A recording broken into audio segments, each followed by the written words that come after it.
Breaking news po mga kababayan. Nako po, ito nga grupo ni Erwin Tuplok na nagsagawa ng investigation ng Blue Ribbon Committee kahapon. Nakakatawa. Nakakala mo nagtitinda ng sirang plaka na walang pumapansin kahit isang Bombay na walang masingil. Kaya dito mga kababayan, si Erwin Tuplok, tila takot na. Bagong ebidensya ni Marcoleta, ilalabas ang pagbubukas-bukas ng pag-iimbestiga ng mga pagnanakaw na ito. Panibagong 7 Marines ang lalabas. Kaya dito si Erwin Tuplok mga kababayan, nagmamakaawa na, nagsosorry na, mga kababayan, nanginginig na. Tila basang sisiw ng iniwan ng nanay na balo.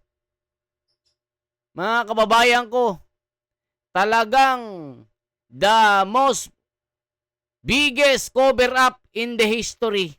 Kung ang ginagawa nila Marcoleta at SP Cayetano ay hulihin at ibulgar ang katotohanan kung sino ang mga nagnakaw ng pera ng bayan. Dito po sa grupo ni Gatchalian, Erwin Tuplok, Rapi Tuplok, Tito Soto, Ping Lacson, sila naman ay iniimbestigahan yung mga witness dito. Saan kayo nakakita? Only in the Philippines. Mga kababayan ko, sasabihin ni Erwin Tuplok, malaki daw ang nangyaring pagbabago nung si Ping Lacson na ang pumalit ng Blue Ribbon Committee. Nataliwas po sa pagkakaalam ng taong bayan.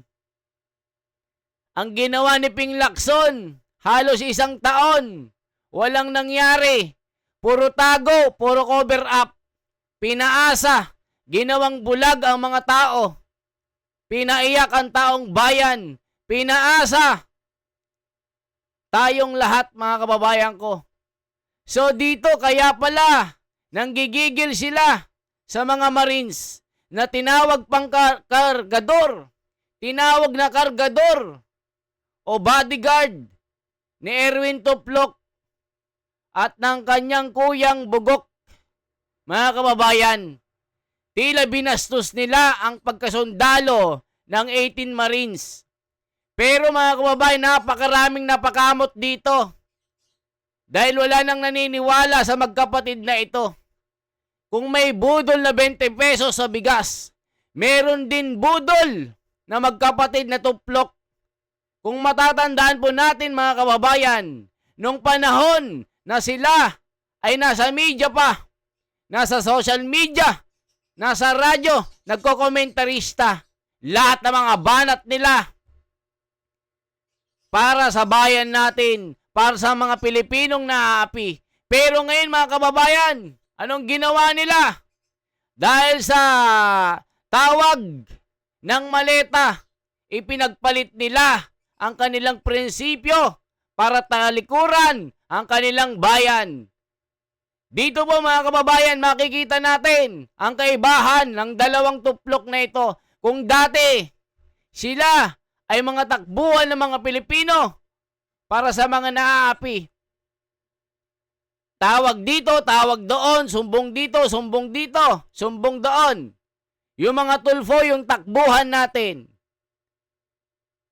Laging bumibira ng mga politikong buhaya, adelantado, at mukhang pera.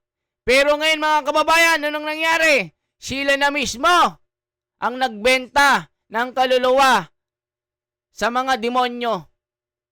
Kaya mga kababayan, eto na ang pasabog ni SP Cayetano at Marcoleta, the biggest cover-up in history. Cayetano nagbabala sa flood control scandal. Kung hindi natin gagawin ng tama ito, kung hindi natin ipagtatanggol ang katwiran at ang batas, kung hindi natin may papakita ang tunay na problema, at kung hindi may papakita at may lalantad ang mga kawatan, mabibigo tayo, hindi malulutas ang korupsyon na ito. Tignan nyo ng mga Tuplok, Binibira si Trillanes, si Kiko, si Hontiveros, tinatawag na bugok at ugok at mga demonyo, mga bobo. Maski si Kiko Pangilinan na abogado, tinawag na bobong abogado, hindi nakakaalam ng batas. O ngayon, kakampi pa niya, kagrupo pa niyang bugok na ito. So ngayon mga kababayan, di na natin patatagalin pa. Ito na, ang pasabog ni Marcoleta at SP Cayetano. Ngayon lang po ito mga kababayan, panoorin po natin. Is the flood control scam. The biggest corruption scandal in the Philippines ever. If we handle it correctly, we can eliminate corruption in the country. If we don't handle it properly, we will have the biggest cover-up in our history. Good evening. Allow me to talk a little bit about a parallel to a biblical story to the journey of the Filipino-Chinese. The Bible talks about a persistent widow. There was this widow who suffered injustice, but she couldn't get justice. So she went to the judge in his office and said, "Judge, give me justice." The judge said, "I don't fear God. I don't fear people," did not listen to the widow. So the widow went back day after day after day. She was not listened to.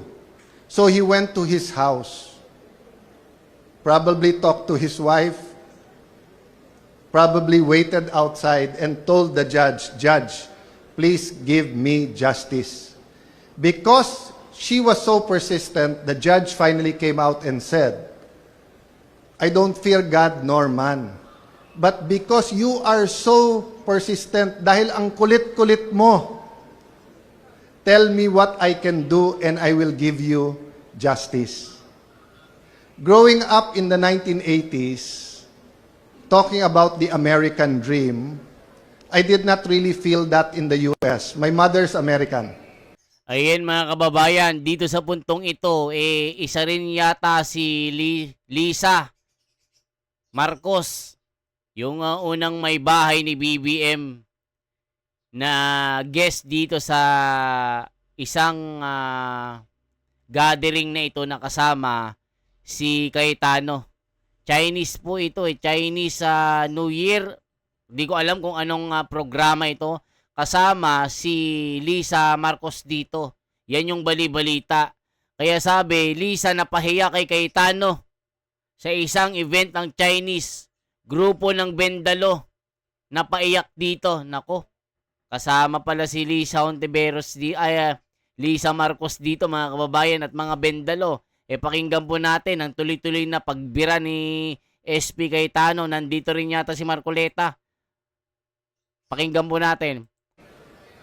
But I did not see the possibility of an American dream here in the Philippines.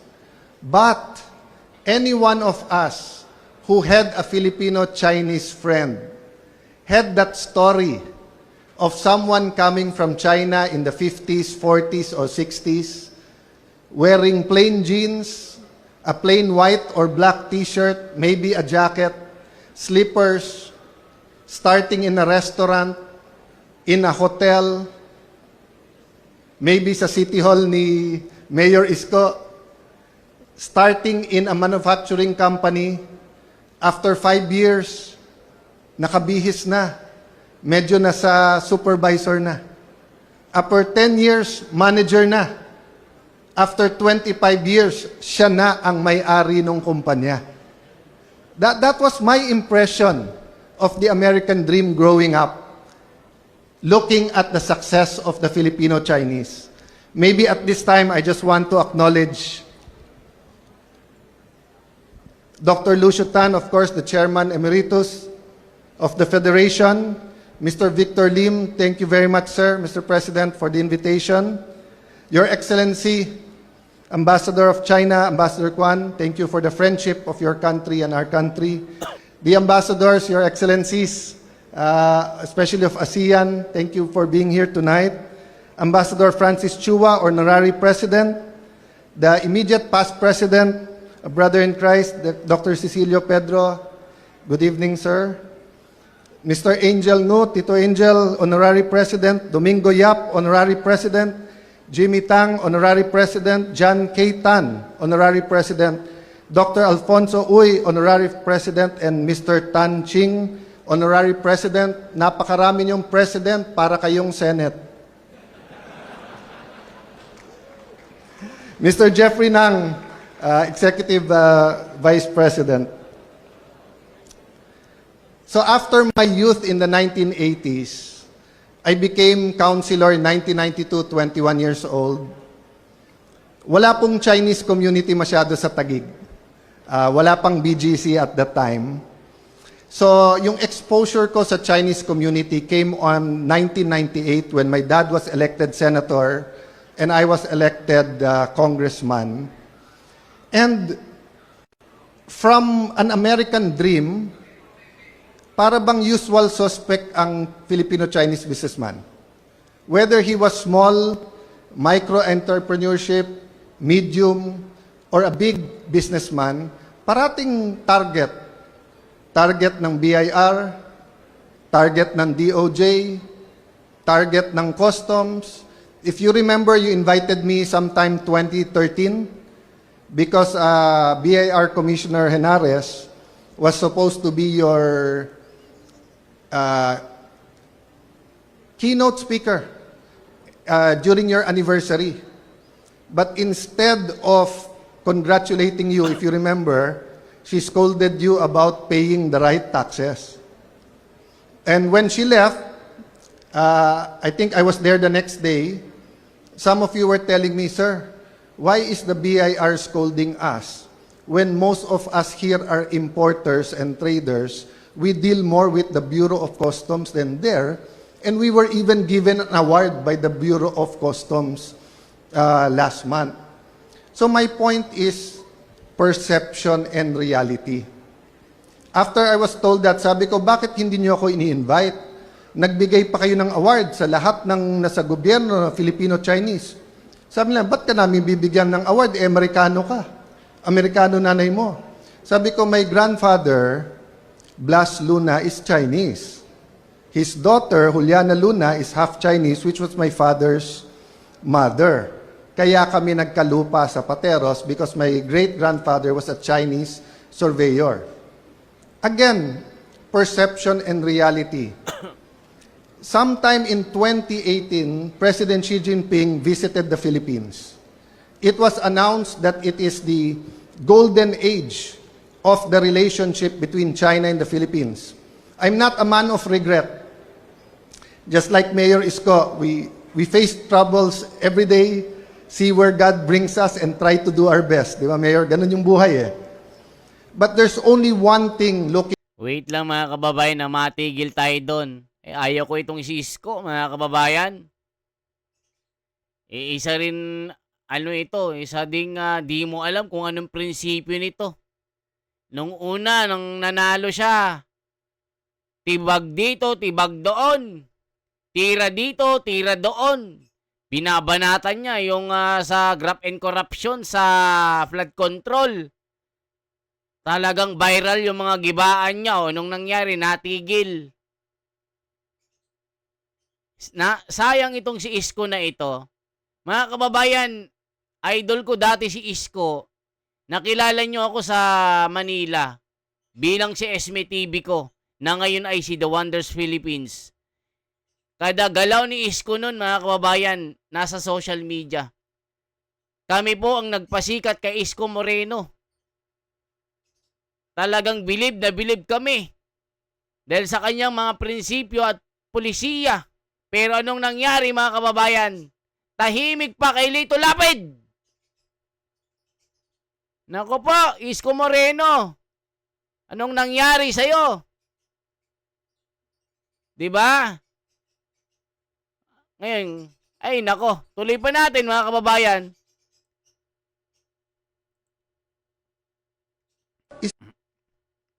Looking back, that I regret that I had to resign to run for Congress and to run for Speaker before signing the joint exploration between the Philippines and China. No, weeks lang sana inabot ko yung signing. if we signed that, hindi sana ganun kalaki ang problema natin ngayon sa presyo ng langis at saka ng natural gas because it takes 5 to 7 years for that. We could have signed it in 2018. Perception. Everyone against it and against China was saying it's not a fair deal. China was willing to give us a deal better than Malampaya and Shell. They were willing to give us that deal. But because of all the noise and perception rather than reality, we were not able to do that. One thing I noticed about Chinese Filipinos and Chinese in general, when people see crisis, you see opportunity. Hindi po ba? In every opportunity, baka may business opportunity dyan. In every crisis. Sabi nga nung iba, never let a good crisis go to waste. It's true, in every crisis there are losers, there are winners. And this generation, the young men and women, the Miss and Mr. Chinatown, no? I guess they're between 20 to 25 years old. I saw them a while ago. Can you imagine 5 crises in 10 years? During Duterte's time, it depends on what side you were on. If you were pro-Duterte, you would say it's a crisis, it's a narco-politics crisis. We had a problem with drugs. If you're on the other side, you'd say it's a human rights crisis, ang daming extrajudicial killing. If you're somewhat in the middle, apareho. Problema droga, problema patayan.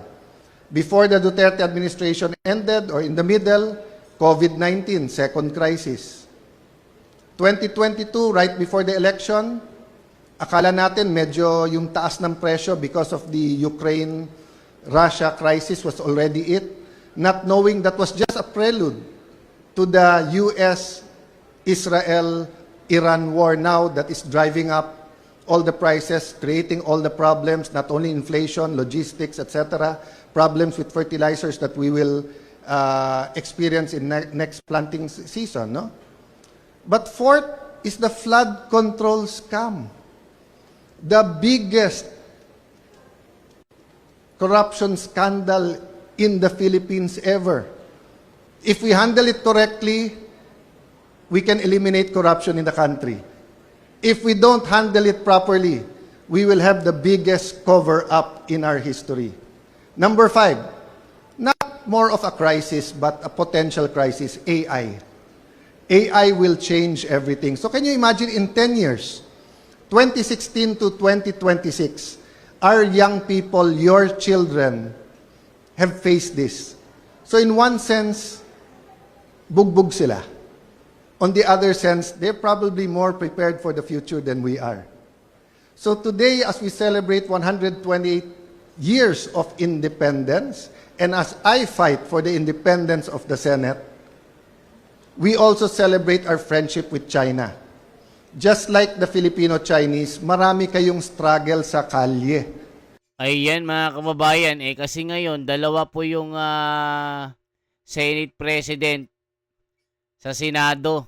Dalawa rin ng Blue Ribbon Committee Chairman.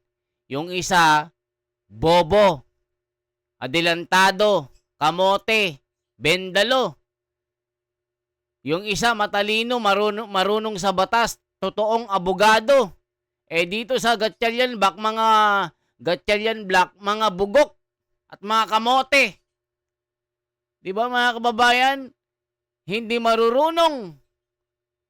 Kaya nga sabi nila, hawak. At parang sila yung hawak sa leeg ng isang mastermind. Yan ang sinasabi ng taong bayan dito. Tuloy pa natin. You are not where you are today because you did not struggle. You are here today with such a big event with the top leaders of our country from different fields because you struggled with us, for us. Maybe we can do the same between the countries of the Philippines and China. With the economic crisis that is here and will get worse, who will help each other?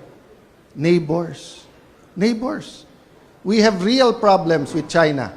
in the South China Sea. But we also have real projects of friendship. When we had a problem in Marawi, China had to retool their armory or their factories for guns because we requested guns and they were not making those type of guns. They helped us during our time of need. So, it's not about being pro-US or being pro-China. It's about being pro-Philippines and saying all of them should be our friends. We should not have enemies. And that is what Filipino-Chinese is about. You don't want enemies. But whether it's in business, whether it's in government, somehow enemies just come along. Believe it or not, I'm more diplomatic, but somehow trouble finds me. But I'd rather be nowhere tonight but then celebrating with you because through your achievements, each and every table here, I see there is much hope. Ayan, mga kababayan ko. Matindi po ito. Biggest cover-up in our history. Nagbabala si Senate President Alan Peter Cayetano na maaaring mauwi sa isa sa pinakamalaking pagtatakip o cover-up sa kasaysayan ng bansa ang issue ng umano'y anomalya sa mga proyektong flood control. Kung hindi ito maaayos na maiimbestigahan at matutugunan ng pamahalaan. Bahagi ito ng mensahe ni Cayetano sa kanyang pagdalo sa ipagdiwang ang 51 first anniversary ng bilateral relations ng Philippines at China. Ayun, mga kababayan ko. Kaya pala nandyan si Cayetano at Marcoleta. Okay po, this is The Wonders Philippines, mga kababayan. Isang like, isang share po, at isang subscribe. At sabihin nyo kung anong lugar po kayo. Balita po, mga kababayan, ito ay balita pa. At ito ay hindi pa kumpirmado. Meron daw malaking higanteng rally sa June 12. Sabi-sabi lang po ito na nangyari po nung nakaraan.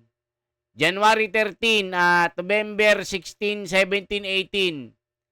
So kapatiran po ito ay lahat daw sasama. Hindi natin alam. Kung makita nyo ako dyan sa June 12, magpa-picture po kayo sa akin.